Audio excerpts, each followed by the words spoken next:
Well,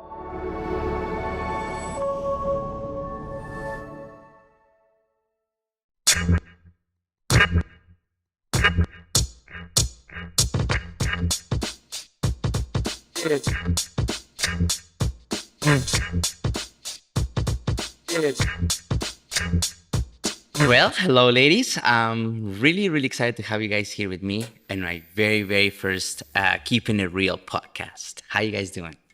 Good. Good. For a Monday. Yeah, doing well. Thank you for having us. Of course, it's a pleasure to have you guys. I know you guys for a while now, and I'm just really excited to be here. Like I said it already, but I'm really excited and looking forward to this conversation. So, I guess just to start it off, what comes to your mind when you guys hear hip hop? First thing that comes to mind, I think, is community. I've seen what you did. Just being a phys ed teacher, when you come into my school, you create it each year, whether the kids kind of get into it or not, or want to dance, or will claim they love dance. Like, it's always, where's Rico? Why did he leave? Like, they can't wait. And it's something that gets them excited about dancing. That's awesome. Yeah, I would say that what comes to mind when I hear hip hop now has sure changed a lot in all the years that I've had kids or kid at the studio here. It was music when, 10 years ago, if someone told me what's hip hop, I would say music. And now so much more of a whole culture, history, the people, and the way that it can become just almost a philosophy. That is awesome. That is awesome. Yeah, definitely. Hip hop definitely has that misconception of what it is. For me, I speak from my experience, and when I moved to Canada, people were very confused on what it was. They thought really negatively about it, and it's something that we have to really kind of work super hard to, educate and change people's perspective on what it really was. At one point, I think we had a mom coming saying that, yeah, it's probably just a bunch of drogies and people doing bad stuff, But yeah, it's definitely much more to it. Now, you guys have heard the term of street dance and club styles? Yes. A little bit, yeah. Yeah. What do you guys think of that? So I don't know, I feel that's kind of unfair because I've learned so much over the year. But I know that, or I think I know, the street style includes all the different types of dance, sort of back to the real roots, back to the real beginning, breaking, hip hop, and like popping and locking sort of as it's evolved. Club dance being more of a group dance, less of an individual dance. Yeah, when I think of street dance, I just think about all the times when I'm vacationing, whether I'm in Las Vegas or I went to New York, and you see all these people just performing, whether it's to try to raise money or just to put on a show. Kind of like that no rules dance, and they just like let loose and perform, and it's like just an art. And have a lot of fun with it, right? So it is a lot to it, actually, because you have the club styles, which is, kind of like, you have house, then you have whacking, then you have boogie, then you have you got the funk styles, which is breaking, popping, and locking. Then, of course, you have hip hop, which is down to hip hop music. There's so much more to it. So I don't know if you guys know, but hip hop is a culture. Under the umbrella, we have all these elements and principles and styles. For me, what I was able to share with the community was the dance part of it, not much of the other elements, which is, emceeing and graffiti art and DJing. We definitely do DJing as well. So it's just been a really cool journey for me, having to share this with the youth in Red Deer. So it's really cool. Do you guys have any experiences you might share that you feel like the kids have impacted, or you have impacted the kids positively or negatively, or in the community? In the community, I have loved the opportunities that this studio has given for the kids to get out there and share what they've learned And I think that that's just given a lot of opportunities for them to grow confidence. So even if they're going on stage with a group, a crew that they've been working on or with, preparing choreography for months, they've also got the confidence to go out there and do their own thing. And from my particular experience, as you will recall, when my son started dancing here, he was completely intimidated at the idea of freestyle. He just wanted to learn choreography. And within 2 years, he's like, I don't want to do choreography. I just want to do freestyle and battle. And it really changed his confidence, improved his confidence in himself. That is awesome. Yeah, I see a lot of the confidence building too in schools. Like, when you come into my school, the kids Rico will come and he'll teach us so many different dance moves and string together a routine. And the kids will use it, but then they'll also get creative and create their own routines. They'll make connections with classmates that I've never seen them make connections with before. And then usually it starts with them kind of coming to me and they're like, hey, can we just present in front of you? But then it evolves to they're all of a sudden presenting in front of 700 kids at like a dance showcase, which is like our big dance talent show. Yep. So yeah, it just makes them kind of feel like they belong to something. All of a sudden they're practicing every day at recess and they're doing like all of the work, which you never really seen before. Right. So it kind of makes them just develop even a better work ethic, I think. And I think it's amazing when they realize how quickly they can learn something. Like it's not just numbers on a page. They're feeling it. It's their whole bodies. They're communicating with each other. And, the idea of learning a bunch of choreography and putting together a routine for a child that's never danced before to realize that's not all that dance is standing on stage and presenting what you've learned. It's taking what you've learned and interpreting it in their own style. But that's the other thing that always amazes me is how quickly they put things together, even when they don't think they can. Yeah.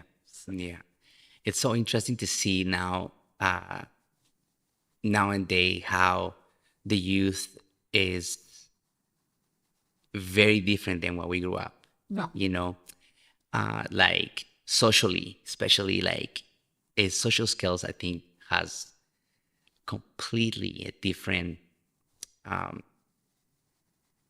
it's very different nowadays. Like it's so hard for them to be able to socialize like the way we used to do. And I feel like hip hop that has that is definitely a social culture, social dance, and that allows the youth and people, not just the youth, but everybody to really come together and have fun, have a good time with the music. And it's really cool. We were in New York together. We were. Remember? Oh, yes. What do you recall from New York? What was your experience? Okay, first of all, fantastic trip. I wish I could. Jealous. I wish I could do it over and over again, but you want to do it with the exact same people and a fantastic experience. But it was amazing how many people and students came together from so many different places because they all loved the same thing. So while we're taking kids and dropping them off in workshops and they're learning from all these different teachers, names of people that I knew were breakdancers when I was as the oldest person at the table, that I know that when I was a girl, I remember texting my brother and saying, Strider just took a class from Sugar Pop in the Electric Boogaloos. My brother's like, hey, what now? Where are you? And that sort of thing.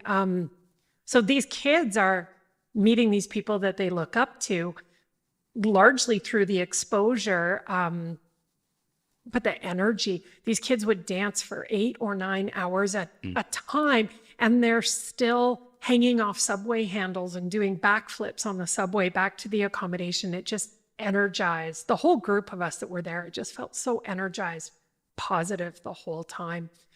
Parents helping parents, you go to a show tonight and have a great time. I've got the kids and taking turns, just that whole community. Like I said, I would redo that trip 100 times. We had some really interesting times in New York in the streets as well. We did have a moment. We had a moment Yeah. where we almost witnessed danger there. But overall, it was fantastic to be there with all of you and like just people from the community coming together and really, going on a trip and an adventure and to learn about the culture, about the people and in the culture, and most importantly, learn from them directly from the source. So it's really, really cool. And on top of everything that was structured in that trip, when we were just walking from A to B or place to place, the street dance is happening. Like you're walking around Times Square, spending a little bit of time sightseeing, but there are people dancing. And these kids are jumping in and getting involved. And the feedback, like the physical feedback and the vocal feedback from the other dancers, so encouraging. Like there's just space for everybody. And yeah, it was just great. It's like, yeah, this is actually how it's happening. Yeah, that encouragement's huge. I remember seeing all the videos when you were there of like your daughters performing, and they just get so hyped up, and it's I love that. No, it's amazing. It's amazing. Just to be able to be there again with all of you, it was incredible. Yeah. And we try to do it every year because we got new people coming in and every year we're trying to educate them, and it's not the same for us to explain and say, but when you are in there, you feel and you really experience that whole New York. Hip hop comes from New York. So, when you're in New York, hip hop is everywhere. It's absolutely everywhere. And it's really cool to have these opportunities, to be able to provide these kids with these opportunities. I wish I had that when I was little. I was more like, my family were like, kind of like against of my like dancing. They were taught really negatively about it. It was more like, I got a little flashback because it's like, you're not gonna do nothing with that. Yeah. Like you better stop that. That's for kids from the ghetto, like, right. But it was my passion. It was something that I found, and it was like something that really uplifted me, and it made me feel very different than any other sport that I did. And when I found hip hop, I'm telling you, it changed a lot for me. It was like, it's on, and, all this time now I'm in Canada sharing this with the youth and being able to like, share what I see some people going through struggles. I see some youth going through struggles mentally, a lot of issues going on. This first word. Yeah. But it's so cool that hip hop could change a person, Yeah. So, yeah, I know one of my best students, of course, your son, was going through hard times. Are we going to go there? Okay. And I just amazed me how the dance was able to help out.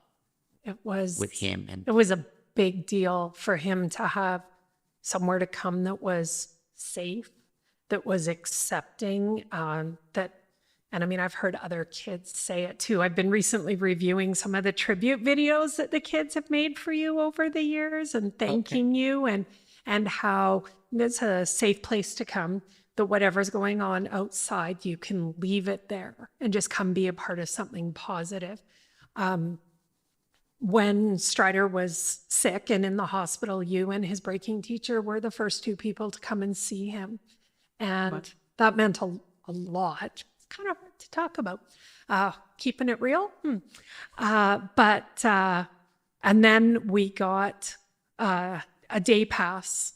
He was in the hospital for mental health problems, and he got an afternoon pass to go help a local rapper shoot a video with a couple of the dancers here from the studio, including his best friend. And we didn't tell them that he was out of the hospital for the day, and like the support and the love. And again, that's a broader side of the hip hop community, because then we've got this rapper, she's in sharing her music and her gifts, and so much love for the boys that were there dancing with her. And we're really open about what was going on and what a big deal it was for him to be there. And yeah, this was a safe place for a very long time with very caring friends, extended family. This whole family, the whole dance family, took care of us at a tough time. There were meals coming through our door. There was, if anybody needed a ride or a pickup or a drop off, it's just so much more than a dance club. Yeah, the power of community, for sure. Yeah, definitely. So you work with a lot of kids Yeah. every day. right? 600 of them. 600? Yeah. Wow. Yeah. Wow. And I see you interact with them. It just amazes me how well they respond to you. You've said that from the beginning, and it takes one to know one, I think. Yeah, Because I see the way the kids interact with you too, and I think that's really cool that you can see that. yeah, it's like, wow, I see you, and I'm like, okay. Once you like talking to them, they're smart up. And overall, I love the school that you teach at. Yeah. I just love it. It's one of my favorites. I look forward to come every year. Good. We've had some Because- tough classes, but Yeah, that makes but me happy to hear. it's like anything else. It's a challenge for all of us. But I feel like when somebody like kids see me for the first time and they're like resistant to that, oh, I don't want to dance, because it wasn't a thing when I came to Canada. I gotta share this with you. When I came to Canada, of course, first of all, I moved to Bentley, Alberta. So I was like, I came fresh from a world tour. And my first question is like, where is the community? Where's the dance community? I couldn't find anything. And we tried to come to Red Deer, no community, no breaking community, or B-boys, B-girls, nothing. So it's a very, very tough time for me to realize there was nothing here, that I can continue to do that. Yeah.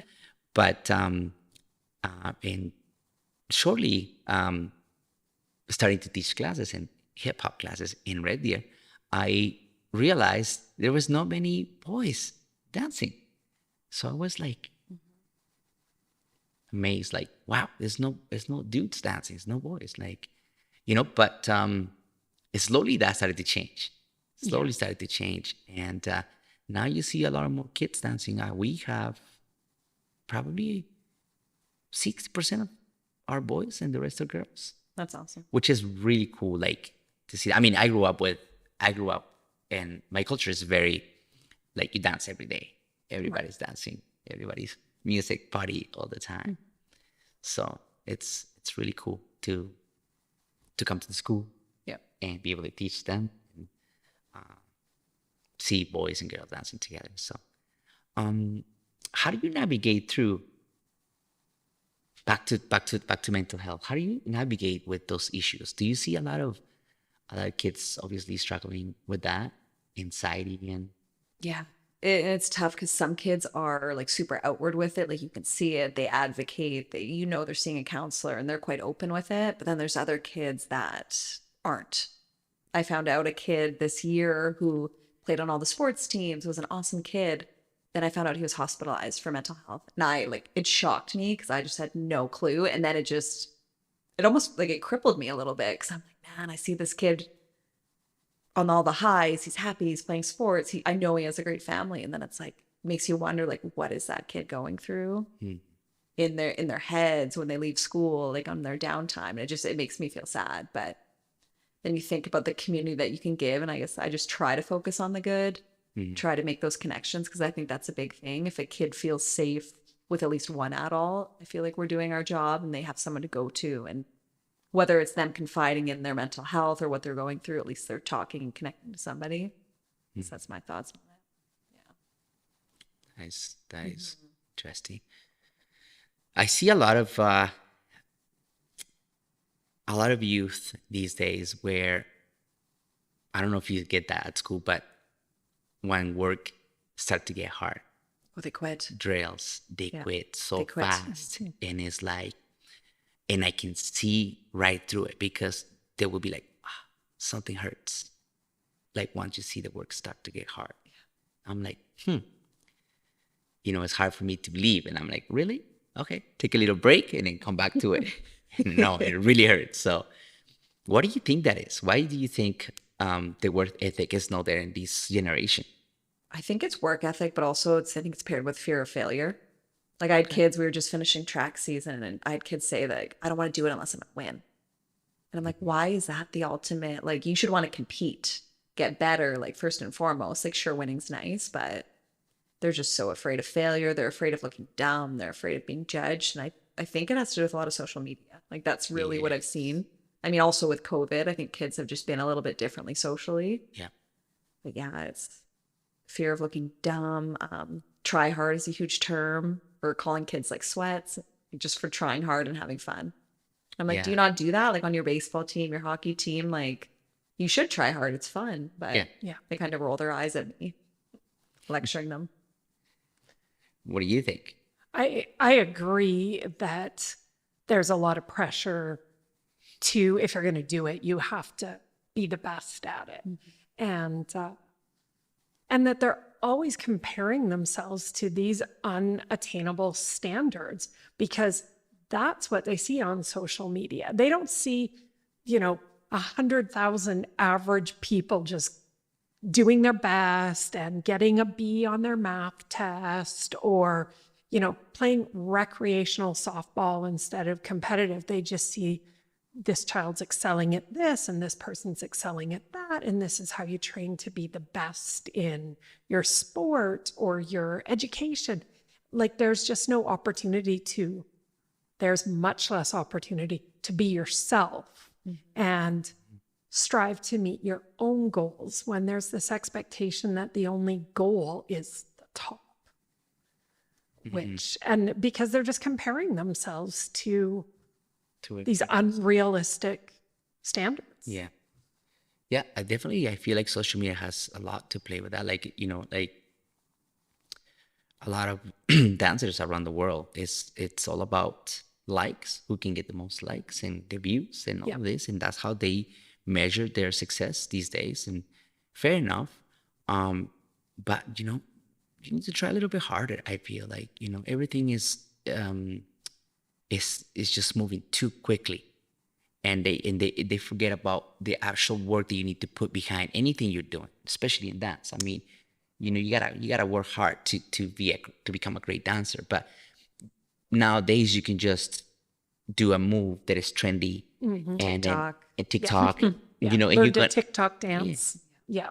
and you're gonna get 1 million views, which is really, really bizarre to me because back in the day we used to be like, grab our cardboard, believe it or not, we still do that. Yeah. Grab our cardboard, go to the playground and extend it with music blasting, and I'd be there like That was 2-3 hours. literally happening outside my back door last weekend. I love that. The kids had the cardboard out with a big piece of linoleum on top of it and the boom boxes out there. And That is awesome. yeah.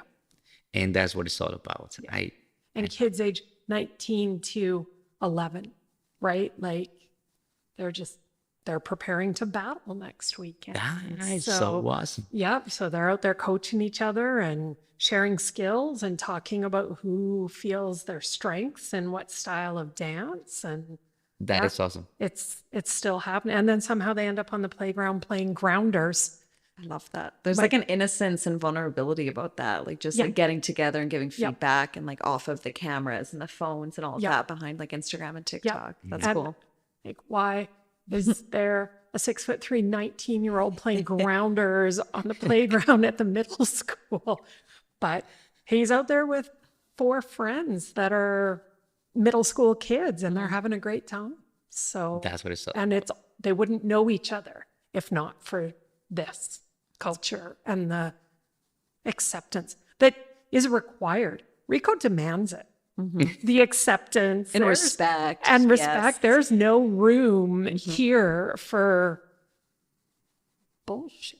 No, I used to get, yeah. Yeah. My grandparents, it's all good. My grandparents were really like tough, like I can say I was raised very old school. Like, respect was number one for us. Just overall, like if an adult's talking, you gotta be quiet and listening and pay attention to what it is. And then these days I feel like it's just like, Rico's talking sometimes. Like, oh, what? Nah, it's not acceptable. But it's something that it comes with what we do. I love to be able to share that with the kids and pass that along. Maybe not directly, I'm not saying that, but it's just who I am. And I'm like, no, this is how it is, respect. And respect each other Yeah. as well. Like honor each other's strengths, weaknesses, support each other. No bullying, no belittling. There's Not in we this said space. same place. So It's It's amazing.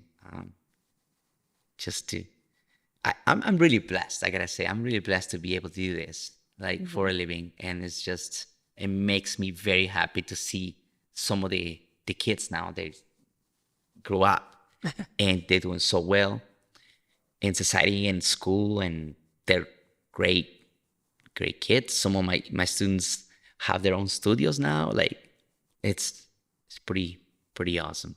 I'm not gonna lie.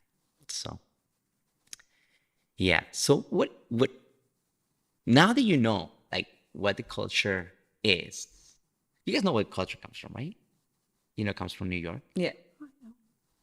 Monica knows it all. Rico is great. Rico, like when Strider first started dancing here, they learned dance, but they also learned culture. He would bring home homework where they had to like pick a style of dance and find out who the pioneer was, where it evolved, where they were from, how it entered mainstream or street dance culture and that sort of thing. And so, yeah, I know about the culture. You did homework with your son. Yeah. I listen. So, yeah, and sitting in these panels and listening to the OGs talk about hip hop culture and that sort of thing, you pick up a lot. I had no idea this would become such a big part of my life or that I would ever be able to answer hip hop trivia questions. Yeah. So, It's so awesome. You just had the show, and I can hear Monica's voice answering to all the other questions from Sivo. It makes me happy. It makes me happy that not just the kids are here, but the parents are involved, and that's something that we have. I don't know if other places have that. I'm assuming they do, but it just makes me happy to see the community come together for the children, and learning with them, and yeah. it's super cool to see that. How do you guys think overall how hip hop or street dance and club styles have affected directly or indirectly to the community, the Alberta community? Good question. Well, it's tough because we don't do a lot of street dance in the schools. But I just find, like, when I think of like my kids and why they like dance so much, I think it's because it like evens the playing field. Like if you think about, because you have to start all together, you learn a routine, you build together and kind of work towards that common goal. If you think of other things like say basketball or soccer or sport, you're always going to have that one person that goes into it that's a star. Whereas at least for my kids, when they start it, like you don't have that. So they're all kind of together, they all kind of build and start to appreciate it as it kind of evolves. I don't know if I answered your question, but Yeah, how do I think that I'd love to see it growing. It's amazing how if the kids are out in the community, you're great at having them represent hip hop culture at cultural events, like Central Alberta's cultural days and that sort of thing. And it's an unknown culture for the area until you're there. And then other people, like I had someone approach me that we invited to watch a battle once, and he's like, I didn't even know this existed here. I grew up dancing like this. This is amazing. And he's got both his kids in the Sylvan Lake studio now, but he had no idea it existed. And so I like the way, and I think they're doing fantastic. And I just love the way it grows. And we heard the phrase at the show on Thursday night, each one teach one. And so as one student is sharing their experience with their friend, they're sharing not just their moves, but the culture and hopefully the acceptance and the confidence that they're getting from their skills. yeah. Absolutely. I don't know if I answered the question either, We're good at gabbing though. but I said what I think. Yes. Yeah. Well, I was again super grateful for you both to be here and share a little bit of what you've seen in the community that these dances and this culture has brought to us. Is there anything else you guys want to share? I was going to add something about one thing that I remember seeing, like when the kids were a little bit younger, in their early teens, when I was hanging around with the kids that age were here. There were kids who were not good at school. They were not good at math. They were not good at English, but they could tell you every style of dance, who the creator was. Creator is a very modern term, but when the first hip hop party was held, and by whom, and who was there, and how was breaking defined, and like just it was their thing. And again, with the confidence and the spreading it out in the community, you had this kid that was on a K&E program at school who was an absolute authority on what was going on here. And if you gave them the opportunity to talk about the things they care about, you would realize that they're just as capable of learning when they're invested in it. And I'm sure as a teacher, you must see that all the time. Yeah, invested and connected. Those are like the two big ones. Yeah. Yeah.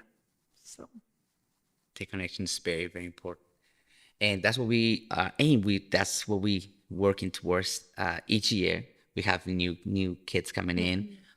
We definitely see a lot of kids with social skills, and right away, it's something about hip hop that did to me that is doing to the rest of the kids, and it makes me happy to see that. In some way they're gonna help these children, these youth, these people in the future with social skills and professional and a professional level, and things like that. You mentioned breaking. Do you guys know breaking is in the Olympics this year? Yeah, I do. In Paris? Is that new? Yeah. That's cool. Yeah. Yeah. What do you think of that? I think it's fantastic. I know that they were really careful about who they invited to help with the scoring development. I'm really curious to see what that looks like. How do you score art? But the physicality of breaking is undeniable. And I'm really excited. I know you had a student a few years ago who traveled all the way to Japan in attempts to qualify for youth breaking, and she did fantastic. She did great. That was an also very awesome experience to be able to do that. Yeah. She was dancing with us for like 6 months, and then she applied. Yeah. And she got it. Then we had to start training really, really hard. And we went to Philadelphia, and we thought she was going to get cut there. No, she got the news a few weeks later that we're going all the way to Japan. Yeah. For the qualifiers. So it was really, really amazing experience. For me, again, you said it. How do you judge art? It's so much to it. Being a b-boy, being a b-girl, it's street style. It's raw. The way you dress, the way you present yourself. It's going to be very interesting to see this year how they have developed this. I'll be heartbroken if they're wearing, muscle shirts and shorts like a basketball team, because so much of hip hop and culture and street style culture is your personal expression. Absolutely. Right? So if you're just in a Team Canada t-shirt, hope they've got a cool line just for the b-boys and b-girls that are competing. So yeah, it's going to be interesting to see. What do you think about it? I didn't know. I had no clue. So, wow. I just think it gives a better name for culture and hip hop and breaking. I think it'll be taken more seriously. Yeah, I'm curious to see how it would be scored too. Yeah, but I'm definitely going to tune in. That's really cool. Yeah. It'll give the world a different perspective on it. So absolutely. Yeah. We'll see how it goes. Paris 2024. It's really close. It's really soon. It's really, really soon. So I think they're preparing everything in Paris to be with the first breaking in the Olympics. Yeah. So be interesting to see. Ladies, I want to say thank you very much for coming out and talking about your experience. I'm so happy that you came. And thank you for having us. Yeah, I had a good time. I was nervous, but you Was know, it easy now? you're easy to talk to. Yeah. Yeah. I'm glad. I'm glad. And I like to talk. So overall, today our conversation was how does hip hop has impacted our community, the Red Deer and Central Alberta community, and it was more about sharing personal experiences, with a mom My mom, dance mom. and a teacher Yep. from a local school. So yes, and I can't wait to have our next guest in here, which is going to be Sibo and Jeannie. Sibo all the way from Winnipeg, and we have Jeannie all the way from Winnipeg, and Sibo all the way from New York City. So see you guys then.